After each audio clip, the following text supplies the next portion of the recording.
And I was like, no, I reckon we could probably get a little bit of money of it. Yeah. Boy, does positive thinking pay off.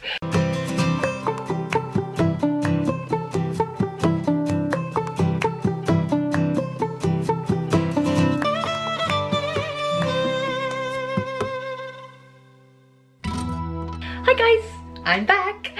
And now I know you're sick and tired of hearing about me moving house, because that's the excuse that I always use when I'm like late on my vlogs and things, as I am this week again. I'm sorry, it's still going on, but I've discovered this awesome thing that will probably help some of you guys make some money. And I'm discovering all these things as I'm sorting through my house, like packing it all up in boxes, all this stuff that I'm like, I could sell that. I could sell that and I could fund my next travel. And so I thought that all of you, even if you're not moving house, you may have some of these items kicking around that you could sell to fund your travel dreams, and some of it might really surprise you about how much money you can actually make out of it. And at the end of the video I'm going to give you some top tips of how to actually sell the stuff online as well, and so that should hopefully help you make your moolah a little bit quicker. Yes, that is the plan. And yeah, if you like this sort of thing, give us a thumbs up and a subscribe, because it makes me feel good and also inches me a little bit closer to getting monetized again, which would be so great. Okay, so the biggest thing obviously at the moment is we are downsizing, and therefore I don't need all this furniture that I have. We have a crap ton, and I'm talking like sofas, double beds, like desks and things that we never use. We have just like empty rooms full of crap, and this won't be for everybody, but essentially, yeah, we have a lot of furniture that we're just like, we don't just want to throw it out. It's perfectly good furniture, but we have no more need of it, no more room for it. And yeah, we don't really want to pay to have somebody come take it to the tip, or pay for like a moving van or whatever. So I'm actually using a local selling site for this, which is called White Bay. And essentially it's like eBay but for the Isle of Wight dwellers.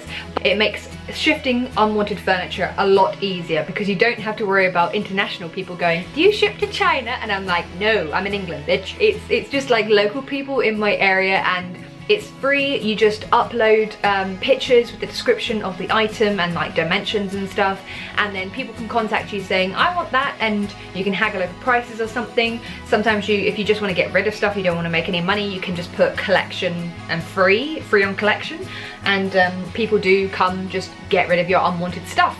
But obviously I want to make a bit of money, because this is a budget travel channel, and therefore any opportunity legally I get to make some money, I take.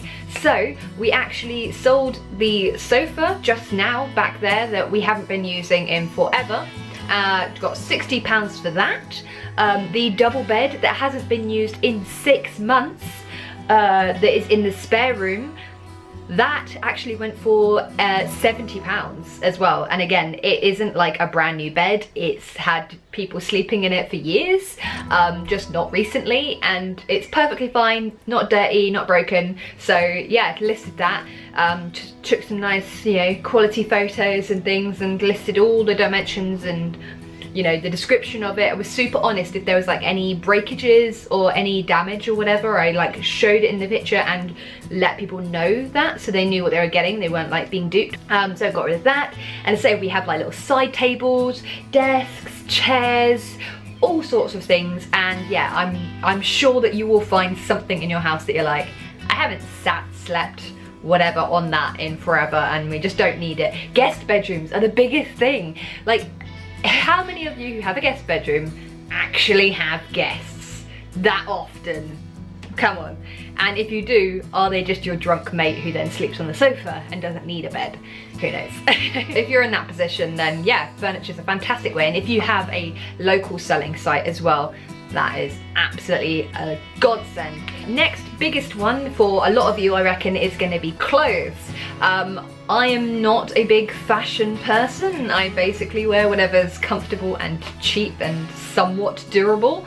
But I too have ended up with heaps of clothes. I have no idea why. I don't wear them. I don't know why I bought them. Like, I would have bought them from like charity shops super cheap, because I've worked in a couple of charity shops as well, so I would have got them even cheaper because I got staff discount. But there's absolutely no need for it because I don't need that many clothes. I very much just wear the same comfy things all the time. But some of it's really nice, and one of the things I definitely did was, before I went to university, I was assuming that we'd have like loads of balls and parties where I'd need to wear like formal wear, because my sister at her university did.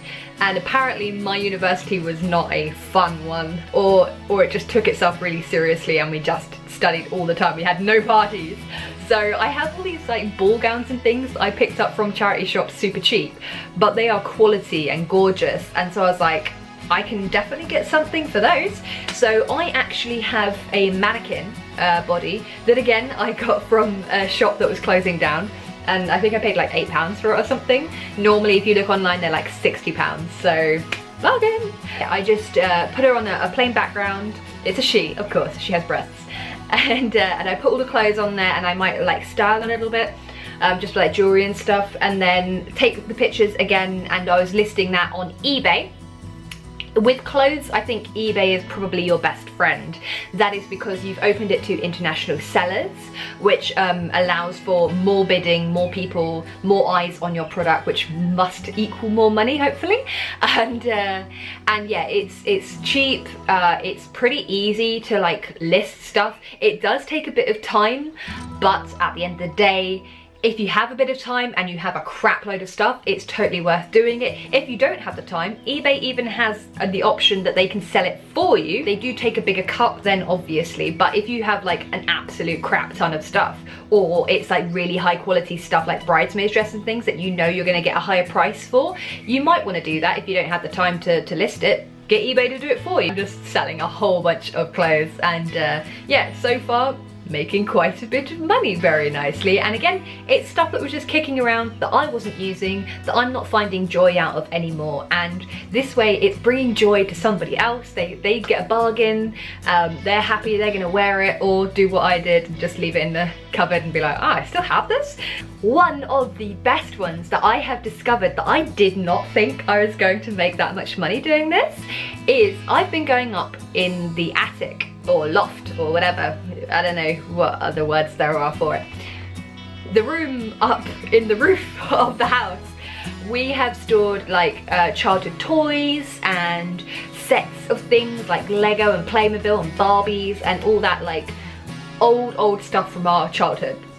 And there's nothing that's like particularly antique-y. My mum has some stuff up in there, but obviously that's like sentimental that we're not going to sell. But Barbie sets are a hidden gem. Who knew? So this stuff is played with. We played. I'm one of 3 kids, and we all played with all the toys, Barbies, Playmobil, cuddly toys, everything. We have loads of it. We were clearly spoilt children. I thought we were poor. Retrospect. So I actually spent quite a bit of time opening all these boxes, taking everything out. I cleaned everything, which took freaking ages, I'll tell you that, just because it's nicer. Because, you know, when you're kids, you're unhygienic, let's face it, everyone was an unhygienic child. Just wiped everything down, bathed all the Barbies and things. I actually conditioned their hair as well, because some of them had like backcombed hair. Details, people. Yeah, I sorted all of the sets that I could find. I even found a 90s childhood toys database online. I'll link it down below because it was super helpful, so that I could actually go, oh, this shoe was from this Barbie and this like little thing was from this set, and so I could actually separate it out into the original sets. Now obviously we didn't keep any of the original boxes, damn it, which would have been fantastic. And if we hadn't played with the toys at all. And obviously it does knock down the price a little bit, but apparently not by that much. So I was like doing some research on eBay to see how much these sets were going for, both new and played with. And obviously the unboxed ones in the original packaging were going for crazy amounts, even though 90s really isn't that vintage. But I think, you know, nostalgia and kids' toys is something that people just collect, so they are willing to pay a bit more for it. Then I actually sold these through Facebook. So I did 3 different means of selling, and yeah, essentially put it on Facebook, and there was some various groups and things that I just linked out to with what I was selling and said I'd be looking at this sort of price for them, but I'm willing to negotiate, all offers considered because everything must go. And again, I was super honest with it has been played with, that if there's any breakages or whatever, and if there's anything missing from the sets or whatever, I was just really honest about it so that they knew what they were getting again.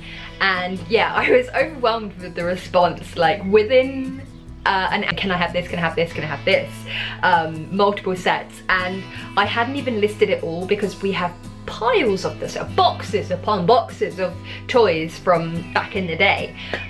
So I've literally said to people, well, do you want to just come have a look at what I have?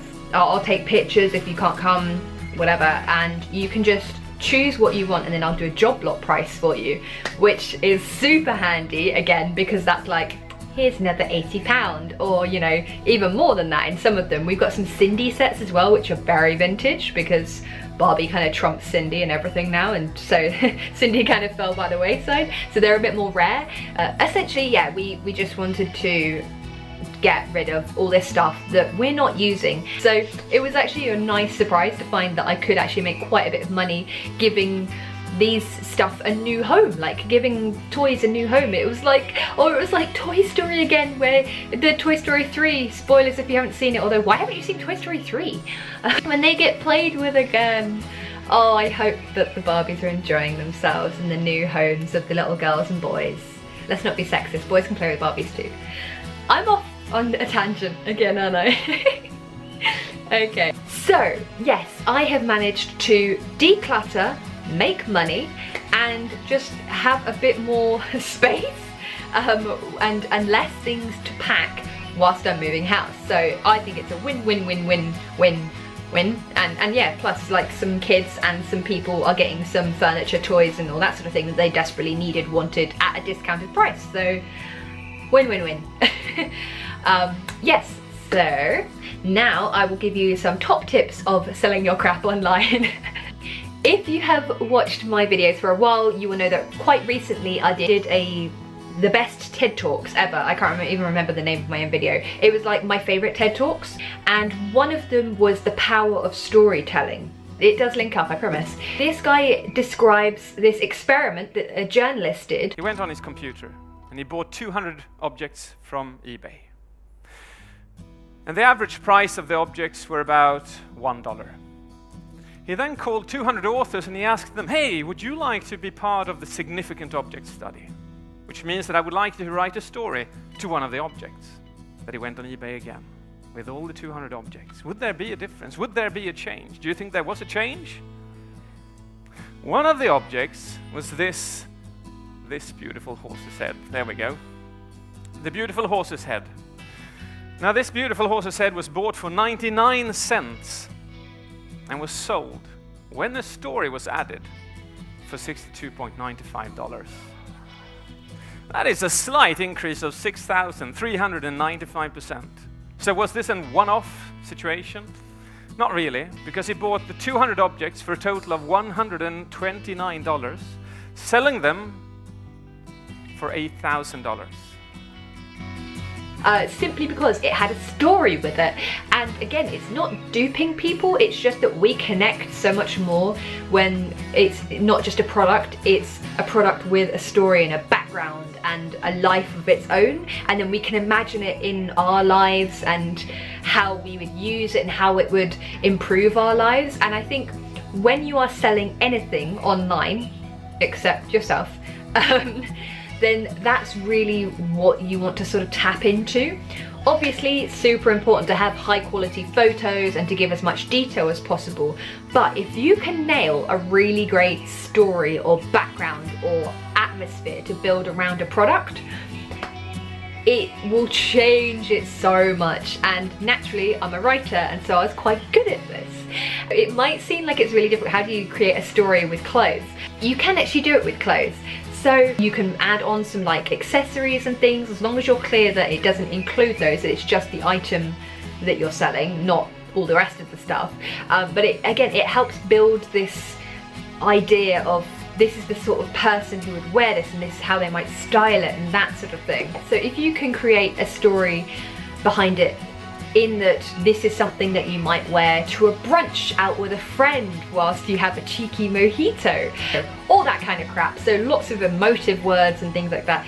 It might sound really stupid, but I implore you to try it because it really does work and it's awesome. So you can do it with almost any product. Team it with some really nice high quality pictures. Most smartphones now have an epic camera, so you don't need to worry about having like an amazing camera. Most smartphones are absolutely fine to do that. But yeah, I think if you can create a story, beautiful photos, and list all of the attributes, which we call attributes, so like sizes of stuff, like dimensions if it's furniture or something, what's actually included in what you're selling, all that sort of thing, and then just sit back. Once you've done all of that, just sit back and watch the bidding wars start. It is very exciting when you realize that you're rehoming things that you don't use anymore, and at the same time you're making some money that could possibly go to the next travel experience, which of course is, you know, what I'm always gearing towards. Yeah, so I hope you found this helpful. If you did, give me a thumbs up. Leave me a comment below as well to let me know how this is working out for you. If you're like, this didn't quite work, or yes it did. I want to know either way. If I can help at all, that would be awesome. Like, I will try my best.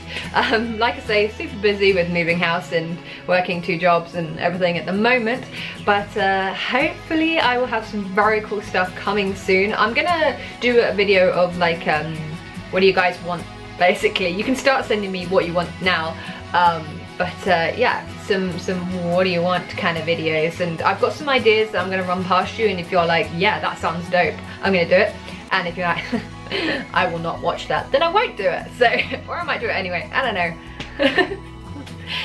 I'm flaky. Let me know how you get on, and thank you so much for liking, commenting and subscribing, and I'll see you in the world. Thanks for watching, guys.